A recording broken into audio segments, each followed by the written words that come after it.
Welcome to r/ProRevenge. This is a story of someone getting back at someone with ProRevenge after being wronged.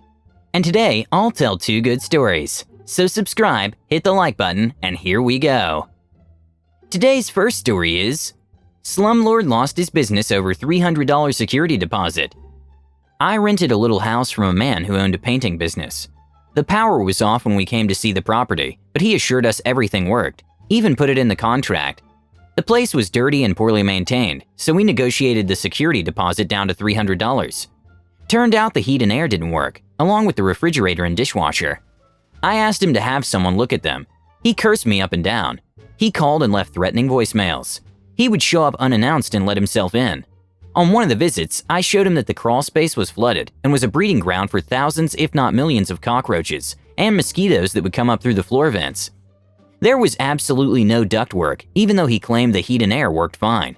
He accused me of causing the flood myself, even though I showed him the source was a pipe that had rusted through. He refused to address any problems and said, if you don't like it, then you can move. You can't pay for a bargain and expect to live in the Ritz. This man was a terrible man in general. Once, he hired someone off Craigslist to cut down a tree in the rental property's yard. The man worked literally all day for the agreed $150. Cut up and hauled off the tree. He came back that evening, just standing in the yard. I asked if I could help him. He said he was waiting for the owner to get paid. The owner kept replying, saying he was on the way, but never showed up. Our neighbor told us he had punched the previous renter in the face and refused to pay him for a day's work for his company. He had bragged about renting to illegal immigrants and not having to do anything because they wouldn't sue. We had a newborn baby, so we called his bluff and agreed to find a new place to live. We left the home in much better shape than we found it. He said he would mail us the security deposit, but never did. He dodged my phone calls until one day he called to say, "You aren't getting it back. You broke the contract when you left early, so go F yourself." I was really upset because we were new parents and had very little money. That $300 was a big deal to us and a drop in the bucket for this man. He owned an upscale painting business and had 15 rental properties. The next week, I was online leaving negative reviews for his business when I clicked a link and noticed his website's domain had just lapsed. I knew what I had to do. I immediately bought it, then created a homepage with contact info for his biggest competitor. I emailed him from his old domain, asking him if he wanted to buy the website for $320. The cost of the security deposit plus the price I paid for the domain. He was irate. He started calling my work, threatening to sue my employer. He even contacted my parents and threatened to sue them. He left a bunch of threatening voicemails for me, saying he was going to beat me up, and he knows where I live, and he has my social security number. I received emails from several review sites asking if I was trying to update the contact info for the business. He must have used his old domain's email as his contact email. I didn't want to get in trouble for impersonating his business, so I did not respond. The contact info was never changed. I received a few emails from potential clients. I called him and told him about the painting job requests. I gave him the contact info for one of the clients to prove I wasn't just making it up. I told him it was the last time I was going to do that for him and suggested he buy the website back in order to not miss out on any other jobs. He told me he was taking me to court. I told him I had recorded his threatening phone calls and saved all his texts and voicemails. He said he was going to sue me for illegally recording him, not illegal in my state. I said, I look forward to seeing you in court, where I countersue and press charges for harassing me, and I hung up. He called back and cussed me out for hanging up on him. I said, call me back when you can speak respectfully to me, and hung up again.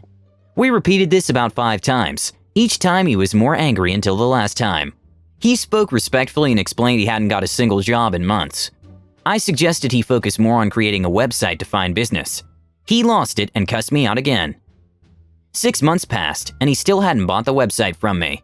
I got a call from him, begging me to do the right thing and give him the website back. I told him the current price was $350. 6 months later, I got another phone call. I told him the current price is $380. Eventually, he texted me to say, I went out of business. I hope you're happy. I responded, I hear having a website really helps your business. $380 and it's yours. He told me what a terrible person I am and said karma's a B. I responded, maybe if you stopped trying to rip people off, your karma wouldn't be so bad. That was the last time I ever heard from him. The major business listing sites confirmed his business did indeed close. I renewed the domain for another 2 years, just in case he was bluffing. A few months later, I drove by his office to see if it was still there. It was empty, with a for rent sign posted. I never got that $300 back and spent money on domain registrations, but it was totally worth it. The second story is, try to take the credit for something I wrote. Let me destroy your academical credibility and get you fired. I used to be in what in my college we call CEDAR, an investigation group created by students that want to produce scientific articles, in this case psychology, and normally directed by a professor. I had just started college and didn't know how things worked, but thanks to a friend, I was able to enter one of the most exclusive CEDARs of our faculty. They were developing at the time 5 articles, and I was assigned to the newest one, a simple case review. But this story is not about me or my project. This story is about Rebecca, the friend that helped me before. Like me, Rebecca was a psychology major, doing her final year of college, and she was one of the lead investigators in the Crown project of the CEDAR at the moment, a meta-analysis on conductual behavior therapy in schizophrenic patients around Latin America.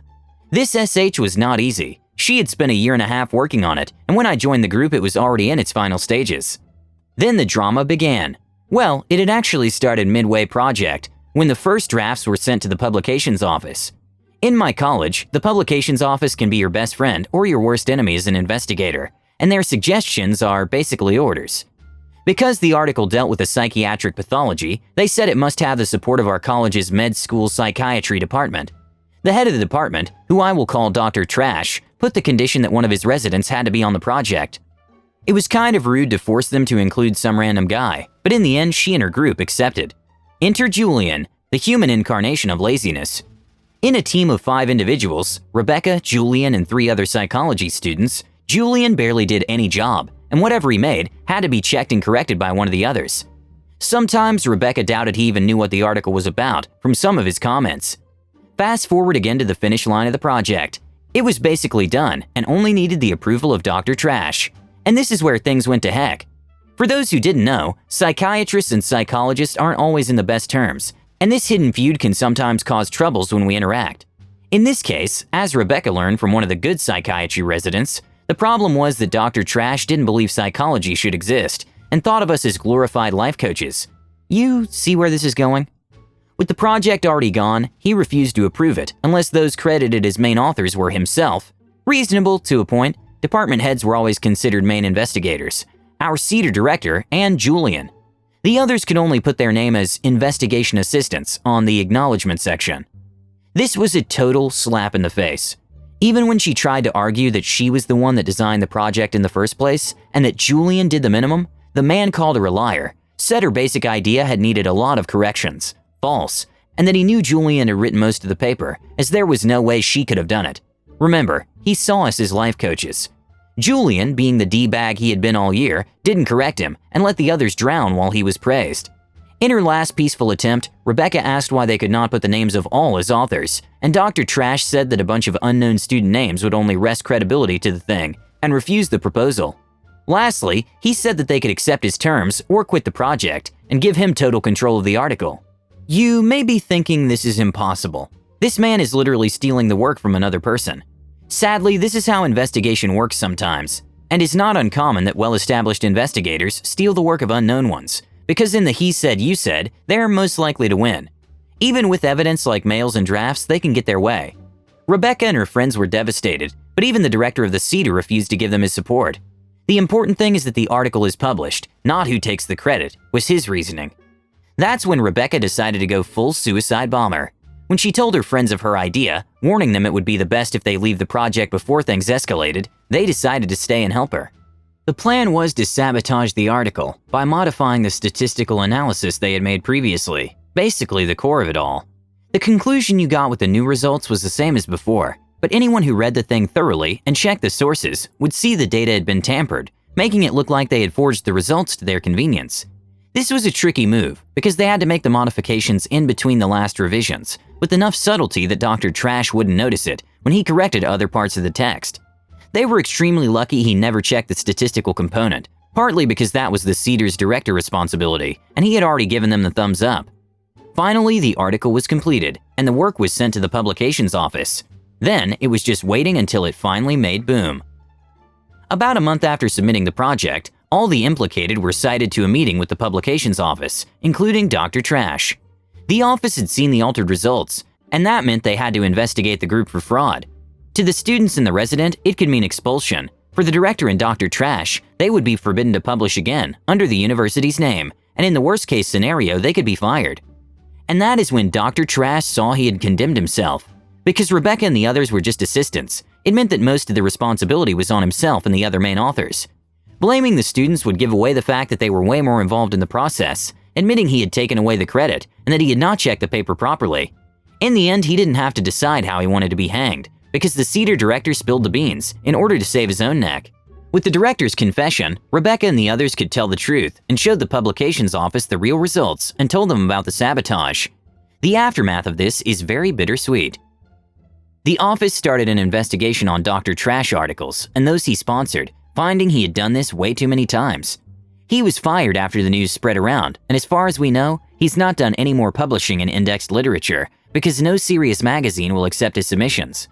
Because of all the drama, Rebecca's article was deemed too compromised by personal interests and was not accepted for publishing. So that year's hard work went directly to the trash. Cedar director had to surrender his job as an investigator, and the Cedar disbanded because there was no other professor available or willing to direct it. My little project died in here, sadly. Julian was put on probation by the medical faculty. Rebecca and the others were banned from participating in other investigation projects or studies that were not related to their final thesis, but no more disciplinary actions were taken against them. Thanks for reading, guys. Sorry for the long post. PD, Rebecca gave me permission to post this.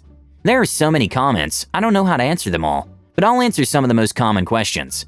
1. Yeah, I'm not from the USA, and while my English is good, I want to believe, some words sometimes slip, like academical. Sorry about that. 2. Some have suggested Rebecca to publish it on her own, but she told me she was tired of all the ordeal and decided to let it go. It was hard, but she didn't feel comfortable, and in the end, because it was a project born in the Cedar, it was owned by the university. More on this right now. She graduated a long time ago and is working in a clinic with little to no interest in academics, at least for now. 3. Many are wondering what our publications office is or why it's so important. Well, our publications office was created to help student research. When you submit your paper and they approve it, they send it to good journals and oversee the whole process so that articles are published and get where they had to get. Believe me, this is a huge help because journals are getting your work with the approval stamp of a recognized institution. Does every paper need to get through them? Depends. Cedars are college entities, so any research done in them has to go through it and is technically owned by them. With what benefit, you may ask? Well, Cedar members have access to all our college resources, including labs, materials, databases, experts' help, etc. All this costs money. When you submit your project to our publications office, you also submit a budget that they will provide, meaning the students don't pay anything. And finally, the publication office is also in charge of the ethics committee. Those who authorize any clinical investigation or experiment done within any of our health facilities. Because of all of this advantages, they're also extremely picky, and their moral code is strict, because whatever they approve will have the college name on it. And my college has quite the reputation in my country if I say so myself. Thanks for watching.